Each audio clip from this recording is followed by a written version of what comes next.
Welcome back to Close Up. This was a big weekend for Democrats beyond the sheer number of candidates and activists at the convention. And we have some things to talk about in that Republican Senate primary as well.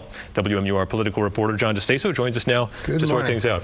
So, John, for a while now, we know that the NHGOP has been trying to get on equal footing with the NHDP in terms of the money that is brought in, the fundraising. Clearly, the Democrats have a huge advantage this year with the presidential campaigns working in the state and the convention that just sold so many tickets. But where do things stand right now in that money war? Well, right now, if you look at the numbers, the Democrats are far, far ahead. They have been able to cash in on not only the tickets for yesterday's convention, but also they sell their voter files at $100,000 a pop, and those are kind of a must. So $100,000 each from most, if not all, of the candidates. That will help them, too. There is a big disparity.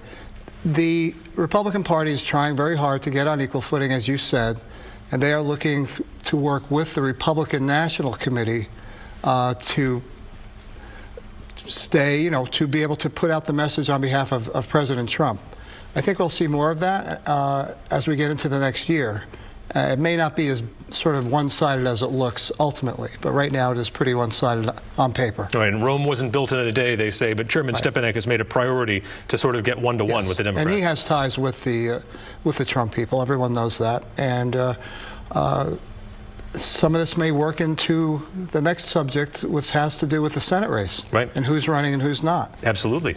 So we know that Corey Lewandowski wanted to clear the field, essentially. He was saying, maybe they should take a good look at their races and evaluate what it would mean to go up against me. But Corky Messner jumped in, and then Don Bolduc and also Bill O'Brien stayed in.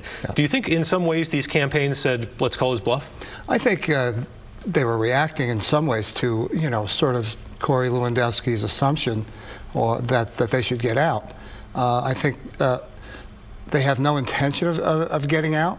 They may have to consider that if the numbers in terms of fundraising become so one-sided on behalf of Corey Lewandowski, where it looks like he would be the ultimate winner in a primary.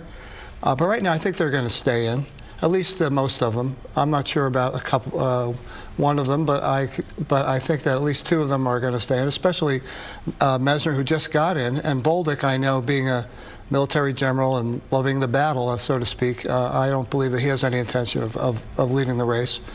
Bill O'Brien also continues to consider himself the only true conservative in this race, and it'd be interesting to see if he goes against Corey Lewandowski, who the two are friends. Right. And he has some key Trump support there. Al Baldessaro is already backing Bill O'Brien. So either way, it's going to be a fun and interesting primary to see these conservatives battle. And just to bring it to the, Gene's going to raise millions and millions of dollars, so that will have a lot to do with it.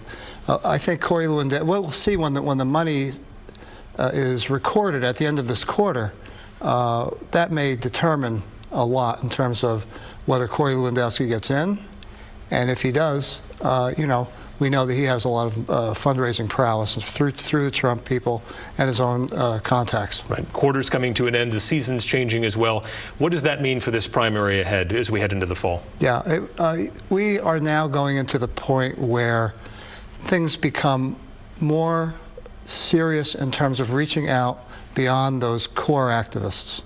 And I think now just the people of New Hampshire, while they're late deciders, they're not late to the consideration aspect, and now they're going to really be paying attention.